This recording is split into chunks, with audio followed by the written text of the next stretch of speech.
Hello and welcome to week 10 in developmental psych. I hope you had a good break, at least from school for a little bit. Maybe you got caught up on some stuff. Maybe you're out enjoying some weather here, or certainly as I'm recording these on Tuesday, a day late here. But it's beautiful outside and spring seems to be in the air. So with all that, we're going to take on Chapter 7 today. And Chapter 7 combines two areas of development. One is emerging adulthood and young adulthood. Now, typically, the divisions of the lifespan, early childhood, late childhood, and all of that stuff throughout, we go from adolescence to young adulthood, but this stage in the middle, emerging adulthood, is brand new. I'm teaching a class on just adult development, and emerging adulthood is a really kind of exciting area of development.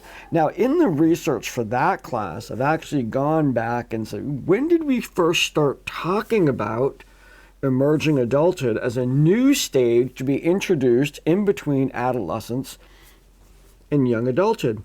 It was in 1999 is when Arnett came out with his article, and this really surprised me. And it kind of shows you a little bit about how resistant to change sometimes these theories are.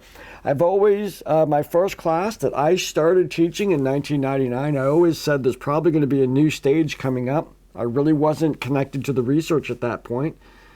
And here it is, 20 some odd years later, and it's now finally making its way into standardized textbooks.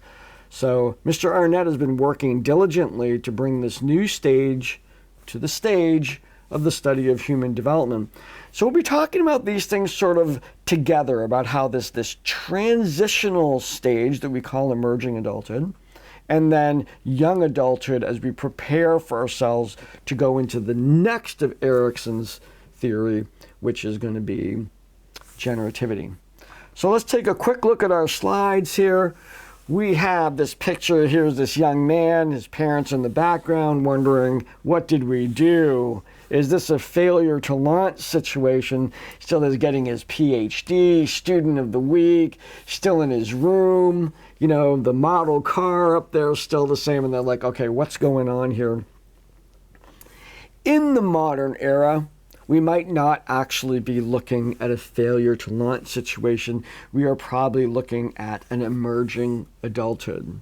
And this is a change. It's based on, now these kinds of changes come about for a reason. This is not a mental health issue. It's the fact, probably more than anything, the fact that two things, our entry into career is not as permanent as it used to be. We usually transition to different jobs, and we have a lot more time to prepare for modern jobs that require education and technology. So taking on that quintessential sort of adult role of having a full-time job and having that as your focus gets delayed, because we might have jobs that build to where we want to be, or we might have lots of education. Like in this picture, person has to get a PhD. Now that he has a PhD, time to kick him out of the house, right? So that'll be what that crisis might be something that happens to this family and causes this person to move on. But let's just describe what this young man might be going through at this point. He's emerging adulthood. This is through the 20s. And they are becoming adults, since that's the term, emerging adulthood. They're adulting. We have a verb now to talk about learning the skills of adulthood over time. But here are some characteristics of our emerging adults, and this is very near and dear for me. I have a daughter living in my house right now who is smack dab 25 years old, right in the middle of emerging adulthood. Every one of these characteristics very accurately describes where she's at. First, it's an identity exploration age. So continuing in an adult way the identity exploration that was happening in the stage before, in adolescence. This is an age of instability, moving around, changing job, changing relationships, these kinds of things. They're testing things out. just kind of, but they're doing it not so much like an adolescent, but as an adult. So they can not moving from place to place. This kind of what we in my generation might seem to think is a bad thing is actually part of the identity formulation going on during emerging adulthood. It's an age of self-focus, again, continuing from adolescence and the focus on self, but the adolescent egocentrism is not as present, or it's diminishing over time. So the individual is really looking at themselves and what they can do and develop and what skills they need in order to carve their path in the world ahead of them. There's a feeling of in between. They are aware that they're not necessarily all adult yet. And they're okay with that. I mean, we should at least encourage them to be okay with that.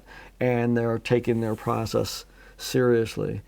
And finally, it's the age of possibilities. The world is their oyster, as they say. There's almost a sense of fear that if they pick something, they're going to miss an opportunity. So keeping all the options open, or I'm going to do this and do this, we as the older generation might sense that as being irresponsible, or, you got to do something, make a decision. But yet there's this sort of trepidation associated with that of like, well, if I start going down this path, it kind of negates all these possibilities. And I'm really enjoying this time when I can do, pretty much anything at this point. So everything's still on the table. So these are the characteristics of the emerging adult, okay, that describe this new stage that's sort of inserting itself in between adolescence and young adulthood, based on Erikson's model of that. So we ask ourselves, so when does adulthood begin? When does, there's all kinds, we've talked in this class about the social clock, historical clock, biological clock, and historical clock, and every one of those plays a role in our definition of what adult is. You can have the social clock, and we have demarcations in the legal statute of 16, 18, 21. These are ages in which, certain rights and privileges come to their fruition. We move on from childhood, and these are social clock definitions of adulthood. We also have psychological maturity associated. There's biological maturity. People look like adults. They can be sexually active like adults. And then in history, we actually see this, what is an adult and when is that supposed to happen? It's interesting, for example, when I'm teaching this class in a face-to-face environment, I usually ask, what's the most famous romantic couple in the Western world? And probably many will come up with Romeo and Juliet, and kind of this famous Shakespearean couple. And we think about how old Romeo and Juliet were. Juliet was 13 and Romeo was 14. And we're stunned. And there's certainly no modern adaptation that places a 13 and 14-year-old. But at that day, it was not surprising. It was expected that a 13-year-old, 14-year-old would actually be in the place in their life where they're looking for those permanent connections. In fact, the Sweet 16 ritual, which is, kind of it's manifested in many different cultures, is actually sort of an emergency situation. We have to get our daughter married off really quick or she's going to turn into a spinster. Back in the day, women couldn't have their own property, they couldn't have jobs, so they were, by social definition, dependent on men, so they had to marry off their daughters. In fact, the great tragedy of Cinderella is not that she was being told to do all the chores, but she was being kept from the opportunity to be married to the prince, and therefore doomed for the rest of her life, because Cinderella is 16. She's old. In that age, when you look at those stories, that's considered old. Now so there's all kinds of historical, psychological, biological, and social clocks associated with adulthood. I want to take a particular perspective here, and that is the sociological perspective. You take a little bit of the social clock that's here. So when does adulthood begin? I want to look at the social clock itself. Now, in the field of sociology, we have concepts called status and role.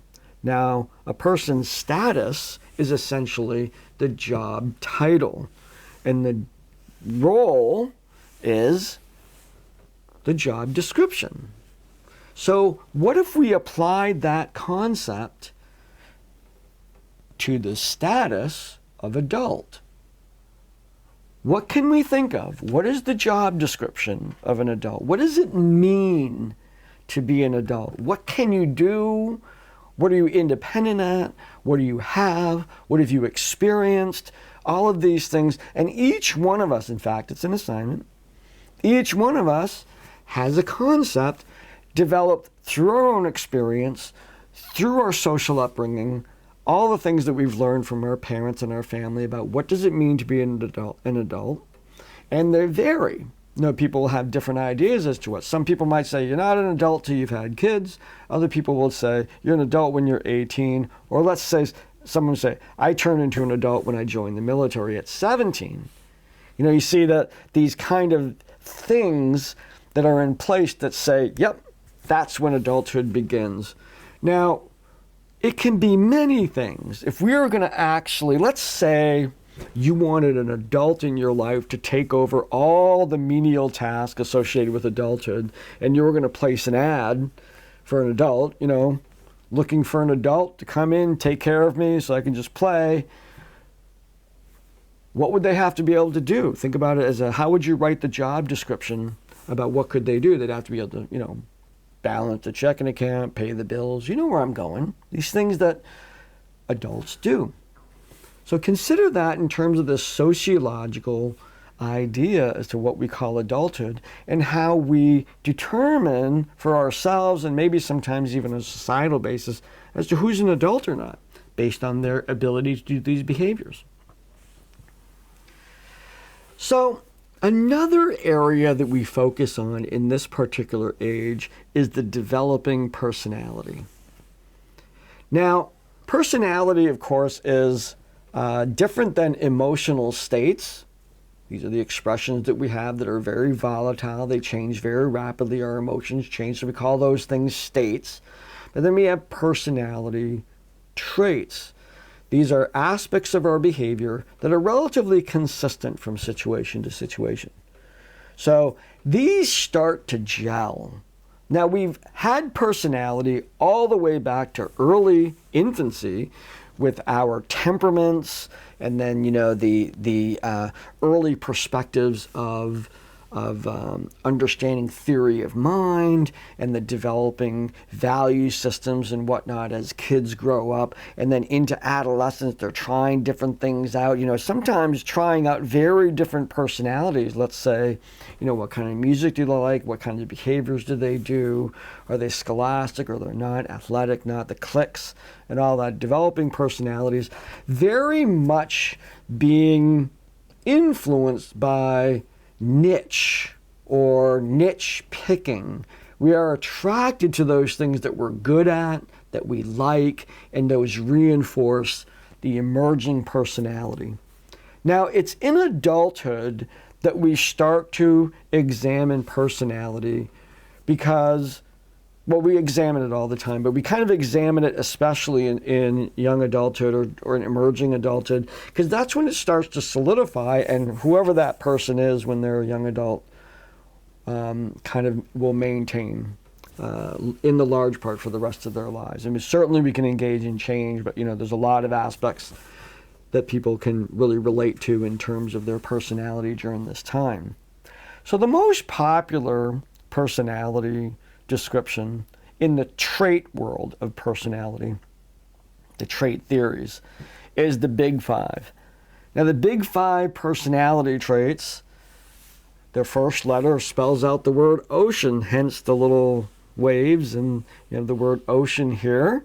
And these five traits are actually, if you look at all the different trait theories that are out there, all the different ways in which we've tried to understand personality, these five seem to appear in all of them.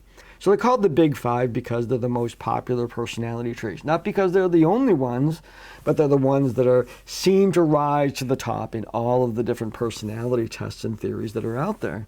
So let's talk about these and talk about what they mean in terms of adulthood. So the first one here is openness to experience. Of course, this is the individual who, to the degree to which they're open to experience, is that individual who is willing to experiment, willing to take risks. Characteristics of that individual might be that they don't order the same thing every time they go to the restaurant, or they like to try different music, or they're into reading different books, or maybe they change their major a lot, can't really settle down kind of thing, because they're open to the different experiences of that. And the person who's less so is more conventional. They like to get what they like, and they're not as open to those kinds of diversity. Now, we have to be careful because there's nothing really bad about either one of these, but there's this sort of like social prioritization of some kind. Of like, I'd really like to be open to experience because that seems to be a socially validated way to go, but it really shouldn't be looked at that way. Aside from neuroticism, and even then, we're going to get to that when we get to the end. Aside from that one, all of these, either way is fine. It's who you are. So don't, if you're not open, if you don't have strong openness to experience, then you might have other traits that are very valuable. You have other traits that are very valuable.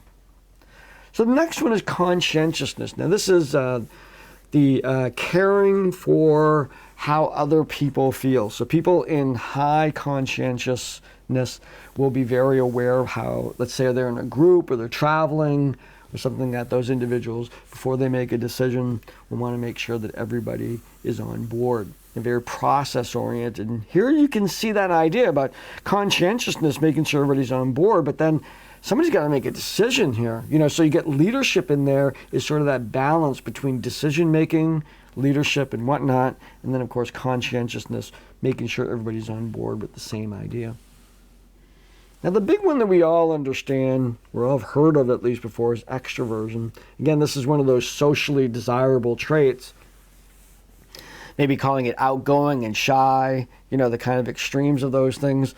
It has a lot more to do with where you get your energy, is how I like to think about these things. So an extroverted person, when they're out among other people and engaged in talking and whatnot, their batteries are getting charged by that. The introverted person placed in those same situations is going to wear out. Their batteries are going to start going down eventually. Doesn't mean that they can't do it. I test as an introvert. When I'm in a classroom, it's really hard to tell I'm an introvert. Jumping around, very excited the way I do these videos, except, I'm jumping around the room. But at the end of that, I'm exhausted. At the end of the day of teaching, I'm exhausted. I have to recharge my batteries by being alone or doing solitary things. And so that's where I get my energy.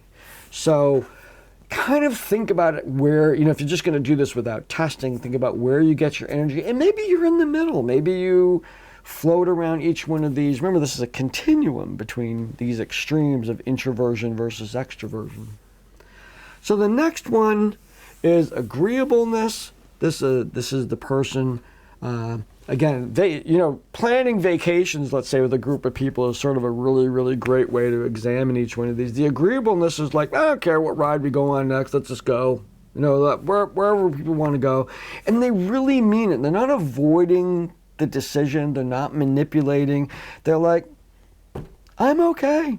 Agreeable people are fun to be around. There's no doubt. They're not like, putting up the barriers and, let's not go there. I don't like that, or those kinds of things. So certainly agreeable individuals get along with a lot of people. Probably pair it up. It'd be interesting to see how much that pairs up with openness to experience. And finally, we see neuroticism. And this kind of comes from old psychology. And neuroticism is kind of attention to detail and how planned out things need to be. Now you can see that there's the loose person. It's like, hey, we're going to go on vacation and we're just going to do whatever comes up. We're going to walk around. We're going to do all that thing. And then there's the person that goes on vacation that's looking at their card and they're saying, okay, we only have half an hour to make it to the next ride. So let's go. And they have everything kind of planned out. I will tell you, as a visitor, not too long ago, a few years ago, my family and I went to Disney World. And as laid back and go with the flow as I am, we had the person who was helping us put this together was very neurotic, and we benefited from that. We got to do all the things that we wanted to do, and it was done in a way that was not rushed or spread out. We were there for several days, so it was an opportunity to do a lot of different things, and they knew when to go where and how to get passes and stuff like that. And so that attention to detail was a really valuable part of that experience. So here we have these start to gel and emerge, and we can actually kind of test people, or you can actually just look at people in your lives and you could probably rate them on any one of these.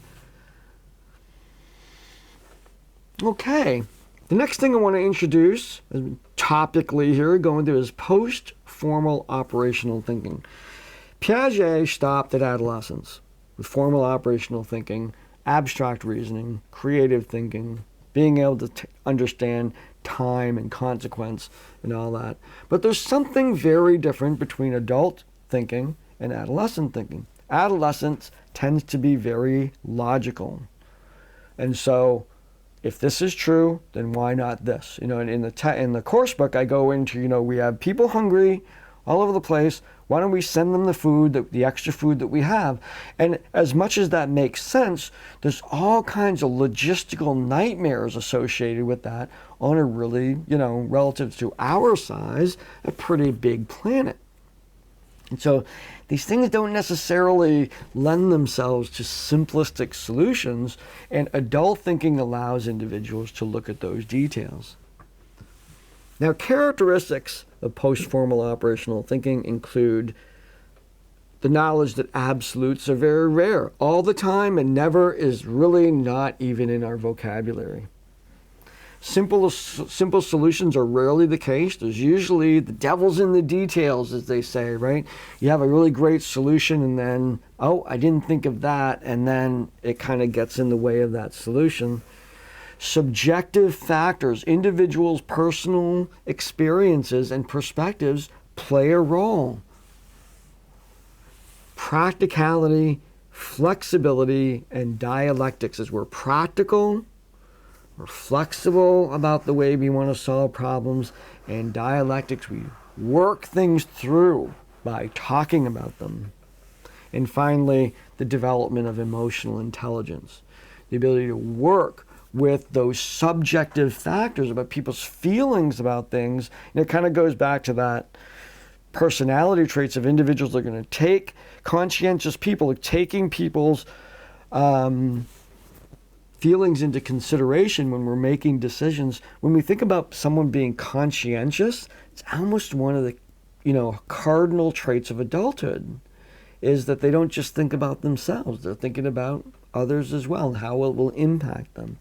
So the individual, let's say an early emerging adult who just wants to leave town and go, stake their ground in another place, might not see the impact that has on the family at home. Not that would be the primary reason for them to stay or go, but later in life they would be more aware of the effects of how far they are from their parents or the responsibilities that they have with their parents and stuff like that. And that's just an example of how somebody becomes increasingly more conscientious of their impact upon people around them.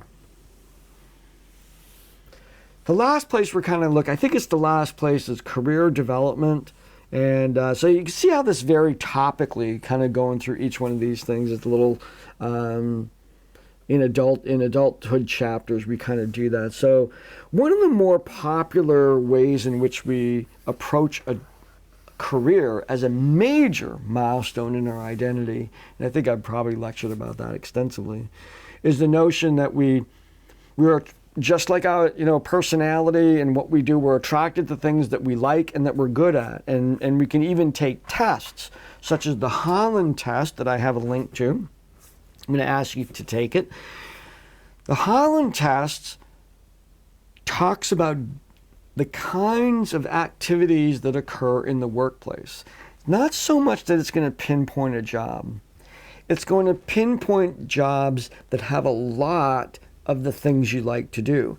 Every job, just about every job, has components of all those different activities that can happen on the job. And I'll show you the graphic here to represent that here. Here we have realistic, investigative, artistic, social, enterprising, and conventional. Almost every job has pieces of this. Some parts of your job you're not going to like as much as other parts because they don't match up with those. There's not the kinds of things that you like, but you might still remain in that job and be happy because the happiness that you get from the other aspects of the job are going to be more, they counteract the negative aspects.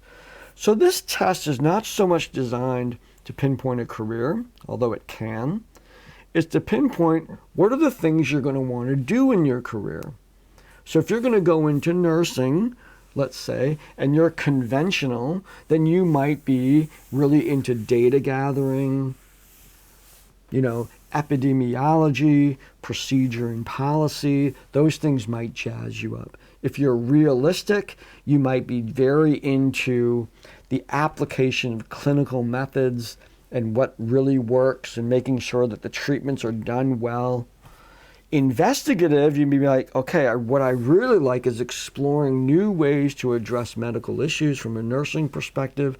If you're artistic, you might be the individual that likes to do presentations. You like to teach individuals about their disorders or whatever. You might even be into doing slideshows and presentations, those kinds of things. If you're social and that's your thing, you just like being around people and that's the thing that jazzes you up. And finally, enterprising, you might want to become a nurse practitioner and go out there by yourself and do your own business. Or even within an organization, you might have aspirations of leadership and start new programs that you're in charge of. All of these, every job, you can see all of those. Now, this model allows an individual to look at this and then kind of get a sense as to what jobs emphasize the areas that they like the most and they may be really good at.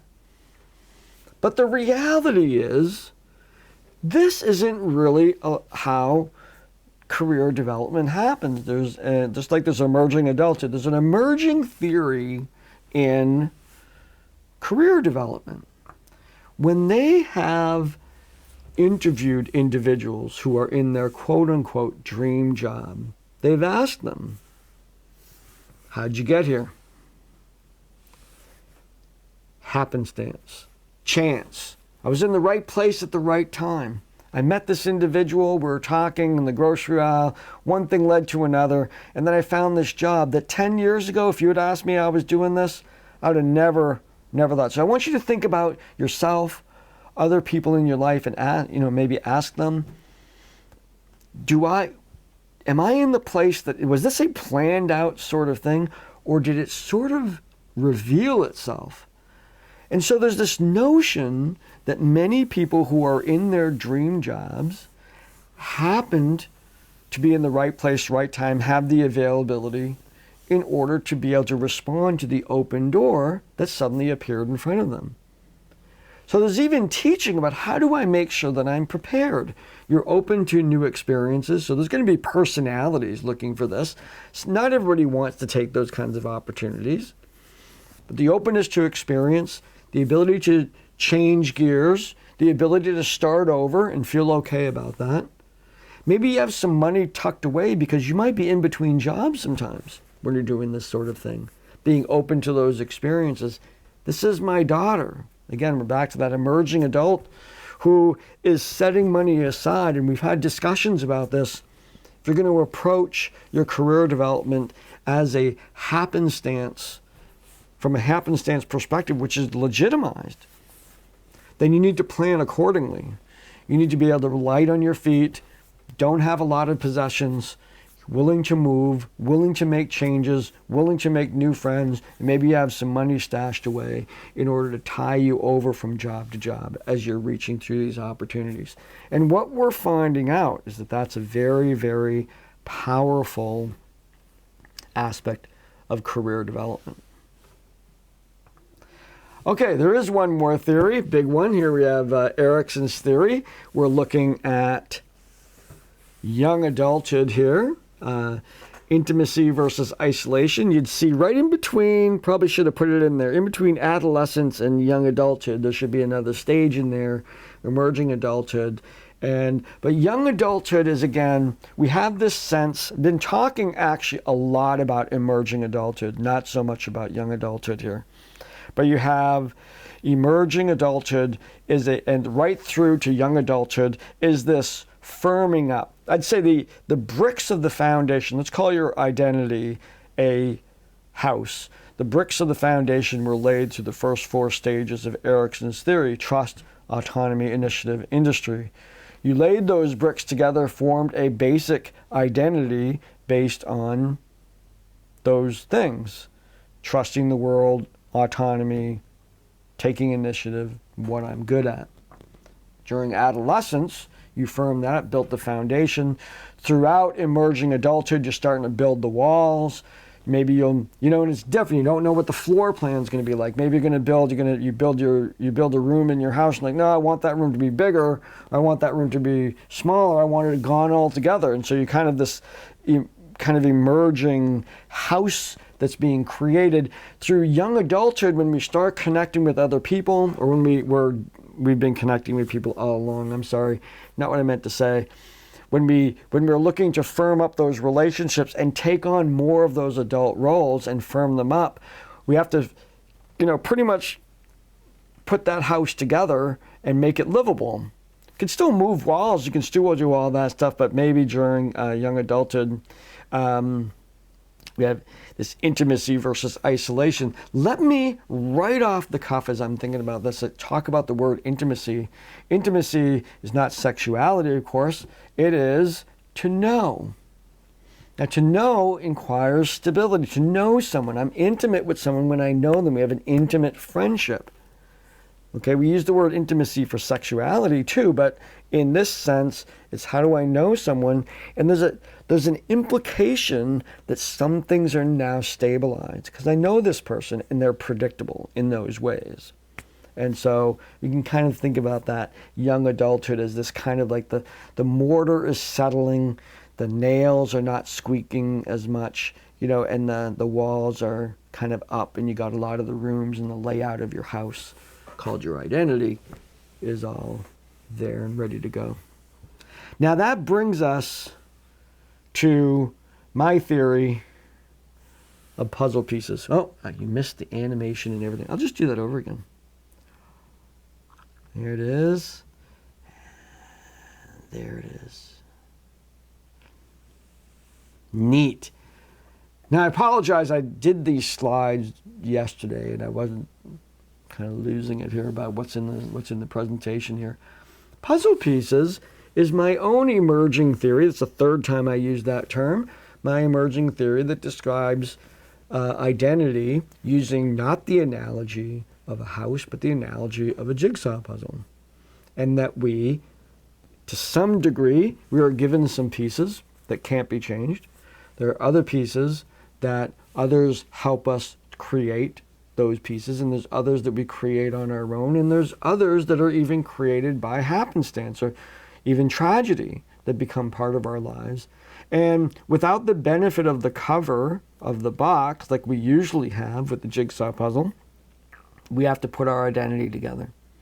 Now, the work that I am doing on that, I outline in the course book. It's really not a good lecture per se as much as it's a good read.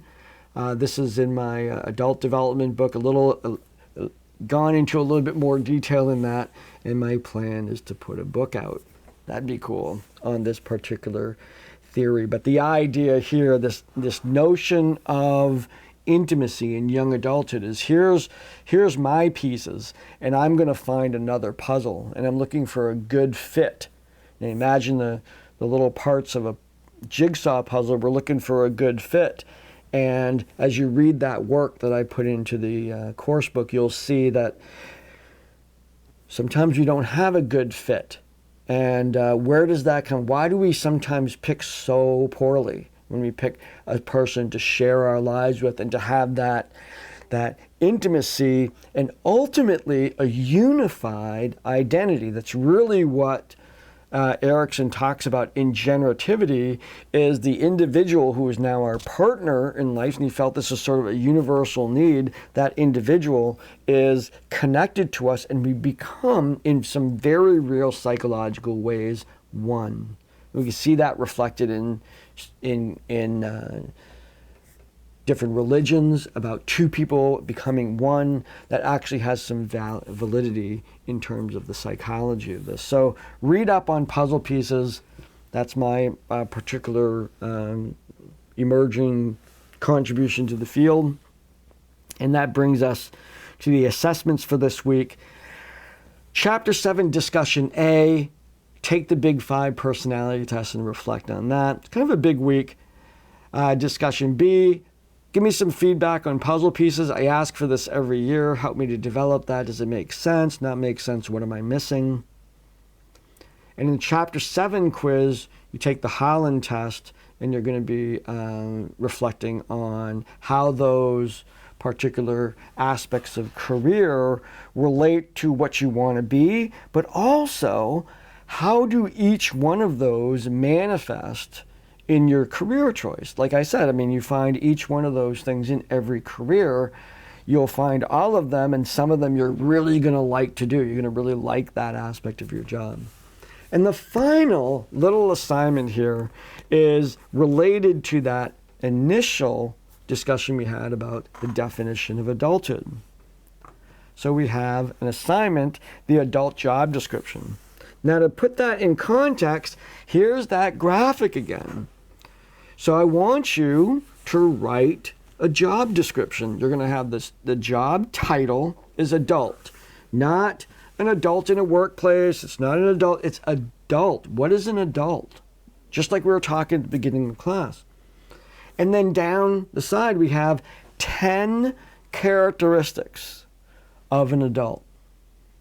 Pay the bills, those kinds of things. What do adults do that make it, your own opinion on that? I want you to create a little test, and I want you to have like a little, what's called a Likert scale. For each one of these, you're gonna rank yourself. 1 means I never did this in the last, let's talk about the last 6 months. 2 is it's unusual. 3, about half the time that I probably needed to get done, usually, and then all the time. You can just go through.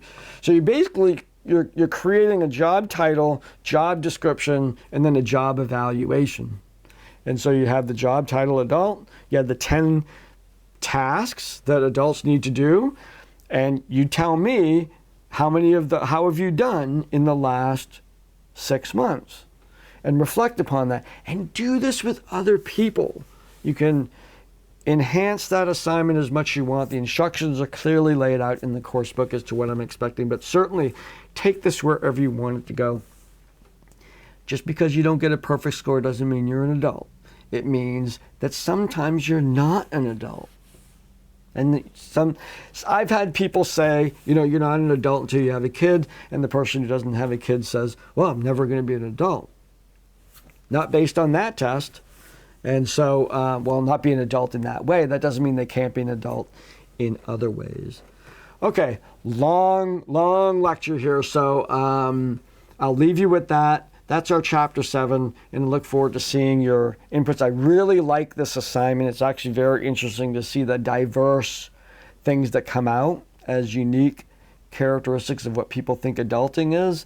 And then it's also nice to see the ones that always seem to appear, that everybody thinks that those are. Almost like there's probably a big 5 associated with this particular task as well. So I look forward to seeing you this week, and I'll talk to you later.